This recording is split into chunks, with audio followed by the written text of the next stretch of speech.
So now we're moving on. We're not done with this, by the way. This is. We have a chapter break here, but we're not done with this account. Chapter 20.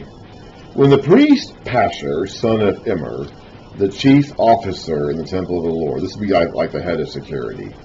This would be the number one guy beyond the high priest himself, and this would be the guy responsible for dealing with troublemakers. Heard Jeremiah prophesying these things. He had, I don't know if he was out there in the valley for this lesson or if he heard about it afterwards. Doesn't seem like he was there at the time, but who knows. He had Jeremiah the prophet beaten and put in the stocks at the upper gate of Benjamin at the Lord's temple. He probably followed the Deuteronomy method of prescribing physical punishment. Deuteronomy 25. Chapter 25, verse 1.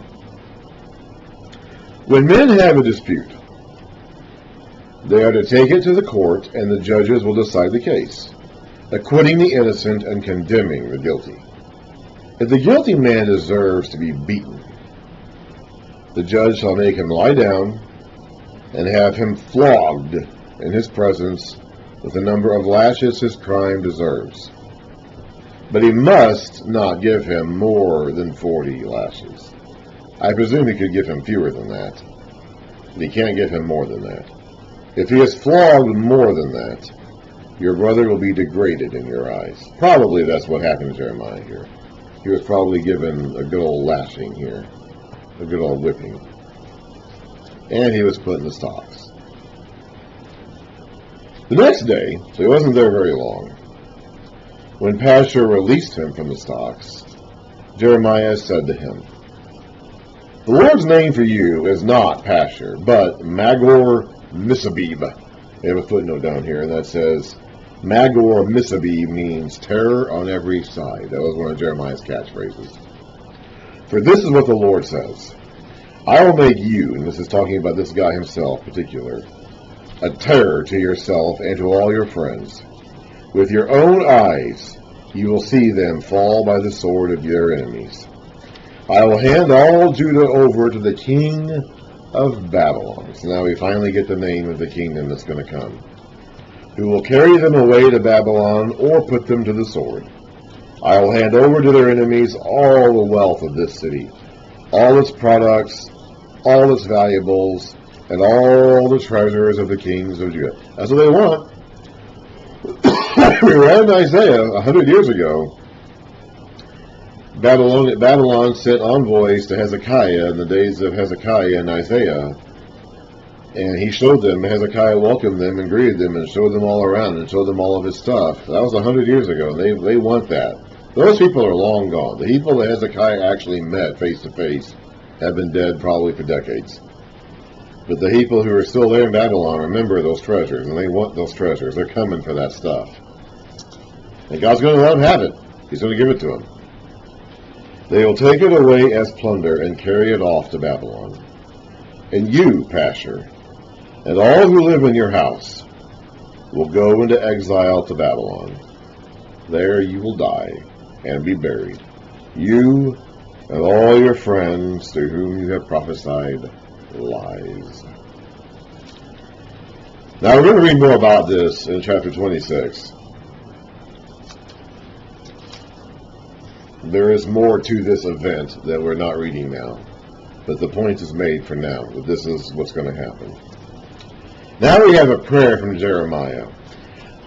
I suspect, now there's no way to actually prove this for certain, that he probably prayed this prayer while he was in the stocks overnight after being beaten.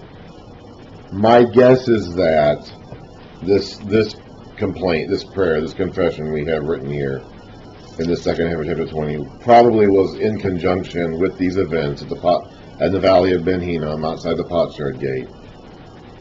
And probably he prayed this prayer that night while he was in the stocks and he was hurting and stung from having been beaten and whipped. I don't know. I can't say this for certain, but it seems to me like this is probably when this prayer was uttered by him. O Lord, You deceived me, and I was deceived. You overpowered me and prevailed. He couldn't win his fight against God. He's been struggling with God. Okay, we've been reading several times now throughout the book so far that he has struggled with this mission. This was not an easy mission. God has persuaded him or deceived him, however you want to translate that word. He has won the argument against Jeremiah. And Jeremiah has surrendered. I am ridiculed all day long. Everyone mocks me. Whenever I speak, I cry out, proclaiming violence and destruction. That's all he has to say. That's his message. So the word of the Lord, and no one wants to hear that. He doesn't even want to say it. But that's his message. That's the word he has to speak. So the word of the Lord has brought me insult and reproach all day long. Nobody wants to hear this message. He doesn't even really want to speak it. He said a couple chapters ago, it's like, I've sat alone for you, God. I eschewed all the normal social customs. I didn't get married. I didn't have kids. I don't go to parties. I don't go to funerals. I don't engage in any of the normal social activities of the day because you told me not to. I'm speaking the message that you told me to speak. I haven't run from doing that, and this is what I get for it. I get disgrace, humiliation, shame, ridicule. Now I've been beaten and blocked up in the stocks. It's like, ugh. How much more of this can I take? But here's the thing. If I say, and apparently he has tried to say this, if I say, I will not mention him or speak any more in his name. So apparently he has tried to do that. He has told himself, if not tonight, then it's at some point during his life before this, he has told himself that he's not going to speak anymore in God's name. It's just what he's getting from it is just proving to be just too difficult to deal with. But if I say I will not mention him or speak any more in his name, his word is in my heart like a fire shut up in my bones. I am weary of holding it in. Indeed, I cannot. He cannot hold it. He has to speak it. I don't know. I mean, I'm not a prophet. I've never claimed to be a prophet. I don't even know what it's like to be a prophet, to get direct inspiration straight from God. Maybe the experience is different. Maybe it's physically different. Maybe he physically feels something in his innards that you or I might not feel. I don't know. I really honestly don't know. But whatever it is, whether it's a real thing that a prophet experiences or it's just a sensation that he has, I mean, he is a man of God. Whatever weakness he had as a man, okay, he was still a faithful servant of God. And there comes a point when if you have the truth, if you know the truth, and the people around you don't, you have to speak it to them. You have to speak it to them. And there comes a point where it's like the responsibility of doing that, you can't shun it. So, I don't know, maybe it was just his own conscience nudging him or pushing him to say, I have to speak it. I might not want to. Like, I'm getting so much, the negative consequences of it are just getting to be so much to deal with. Having to live alone, having to be alone, having this constant mocking and ridicule. Everybody's laughing at him. People are planning his death. They're trying to catch him in something he says so they can get an excuse to put him to death. And this has been going on for years now. The things he's talking about haven't started happening yet. The death and destruction that he's been predicting hasn't started yet. They aren't seeing. He's not seeing it. Like, it hasn't started happening yet, and he's ready for it to. He said a couple times now he's ready for God to actually send this judgment these people's way, because he just, part of it's because he wants to be vindicated, and also because it's just, I've been speaking this for 20 years now and it hasn't happened yet. Like, I'm ready for this to happen. But however, whatever it is, whatever's going on inside him, he cannot in the end keep this message quiet. He has to speak it. I hear many whispering terror on every side. They're mocking him. That's his catchphrase. They associate that phrase with him. And he says, I hear many whispering terror on every side. Report him. Let's report him. All my friends, or the men of my confidence, or whatever they call it in the Hebrew, are waiting for me to slip, saying, perhaps he'll be deceived, so perhaps he's speaking falsely. Perhaps he's a false prophet. Then we will prevail over him and take our revenge on him. Probably because if he speaks falsely, they can put him to death. They can legally put him to death if he's proven to be a false prophet. But the Lord is with me like a mighty warrior. So my persecutors will stumble and not prevail. They will fail and be thoroughly disgraced. Their dishonor will never be forgotten. Still isn't to this day, because we're reading about it right now. O Lord Almighty, you who examine the righteous and probe the heart and mind, let me see your vengeance upon them. For to you I have committed my cause. So he has made peace with himself that this is what's going to happen. He will trust in the Lord. The Lord will be his fortress. The Lord will make him a bronze wall. Sing to the Lord. Give praise to the Lord. He rescues the life of the needy from the hands of the wicked. He might be talking about himself there, I'm not sure. However, he has one last lamentation to make. We're not going to hear, from this point onward to the end of the book of Jeremiah, we're not going to hear any more complaints from him again. But he has this one last word of complaint. And this is kind of tricky, so we're going to have to pay some attention to this. Cursed be the day I was born. May the day my mother bore me not be blessed. Cursed be the man who brought my father the news, who made him very glad, saying, a child is born to you, a son. May that man be like the towns the Lord overthrew without pity. That's Sodom and Gomorrah, so he's referring to there. May he hear wailing in the morning, a battle cry at noon. For he did not kill me in the womb, with my mother as my grave, her womb enlarged forever. Why did I ever come out of the womb? To see trouble and sorrow, and to end my days in shame? Well, that sounds like a bad ending to this prayer. And it is, in a way, it is. First of all, when he says, cursed be the day I was born, remember what God said to him right at the very beginning of his ministry? Jeremiah 1, chapter 5, well, actually starting in verse 4, the word of the Lord came to me, saying, before I formed you in the womb, I knew you. Before you were born, I set you apart. I appointed you as a prophet to the nations. So he's really talking about that. He's talking about from the day of his birth, before the day of his birth, he was appointed to this mission. And this is an unpleasant mission. There's no changing that, even though he's made peace with it now. If we just got done reading, he has made peace with this mission. He's made peace with God about this mission. But it is an unpleasant mission. This is not a pleasant mission or a pleasant message to speak. And that's true. Okay, like there's no getting around that. The words that he is speaking to the people are not pleasant to hear, and they're not pleasant to speak. They don't want to hear it. He doesn't even really want to be speaking it. And it's bad news. It's bad news for everybody. It's bad news for him. Okay, this means that his life is going to be worse. He's not going to get married. He's not going to have kids. He's not even, I don't even think he functioned as a priest. He came from a priestly family. It doesn't appear as though he ever actually served as a priest, though. That doesn't seem like it, at least. So he didn't get the life for himself that he probably wanted either. And he's going to have a bad ending. He's going to be kidnapped and taken down to Egypt with his countrymen who are rebelling against God, and who knows what happens to him there. Like, it's not going to be a good story for him either. And that's true. Like, that's all true. Like, there's no getting around that.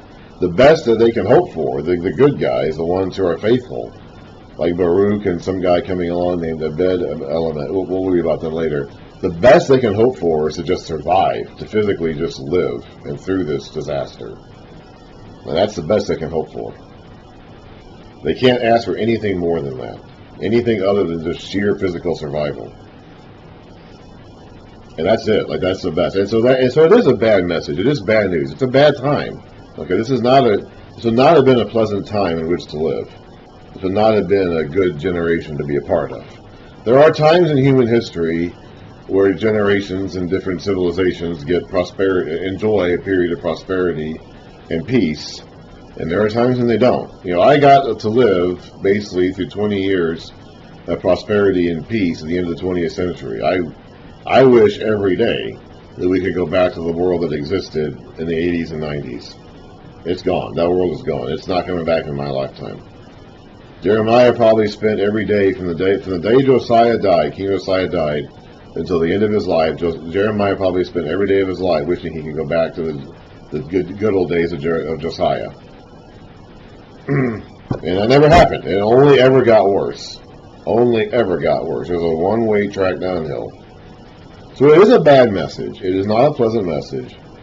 It is bad news. I mean, the message he has to speak to the people of his day is bad news. So that's really what he's lamenting here. That's what he's cursing. He can't curse his actual father and mother. You're supposed to honor your father and mother, of course. That's part of the commandments.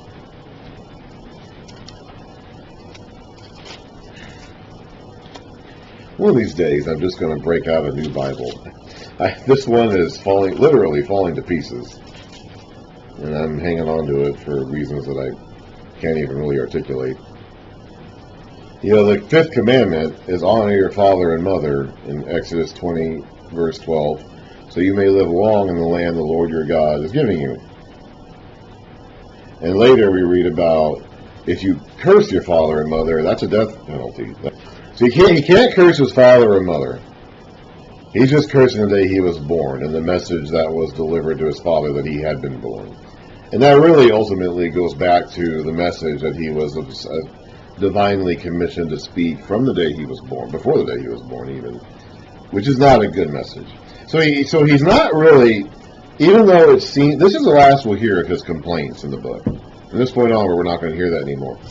It seems as though it ends with him in a bad state, but that's not really accurate. He has made his peace with this mission. He has made his peace with God. He's made his peace with how things are. He's accepted that this is just how things are going to be, but it's not a good state of being, okay? And it's okay to acknowledge that.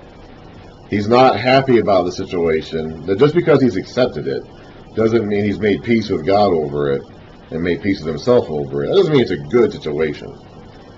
And it doesn't mean that we should be calling it a good situation, because it isn't.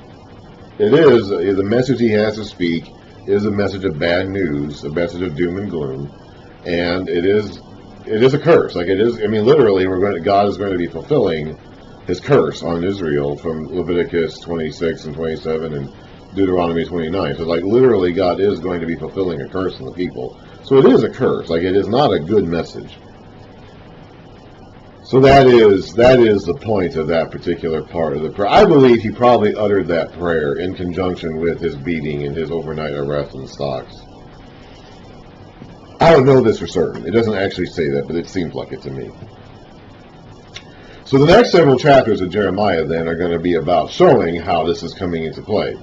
We're going to be proving that Jeremiah is right. Now, the next few chapters are going to be about proving that Jeremiah's message of doom and gloom ended up being right. And so that's what the next chunk of the book of Jeremiah is going to be focused on emphasizing. Again, this book is not written in chronological order. It's not arranged in chronological order. And it'd be not, in our way of thinking, in our view, in our just way of interpreting and processing information and stuff like that, it would, it's like we want it to be in chronological order, but it simply isn't. And the next section is going to be jumping around between the various kings of Israel during this time. And it's really, Jude, I should say. And the point is not to tell the story in chronological fashion all from beginning to end, but to prove that Jeremiah's message of doom and gloom did end up coming true and did end up being right. He was not the false prophet. It was the other prophets around him who were preaching peace and safety that were the false prophets. And that's what the next section of Jeremiah is going to be about showing. So we'll get to that next time.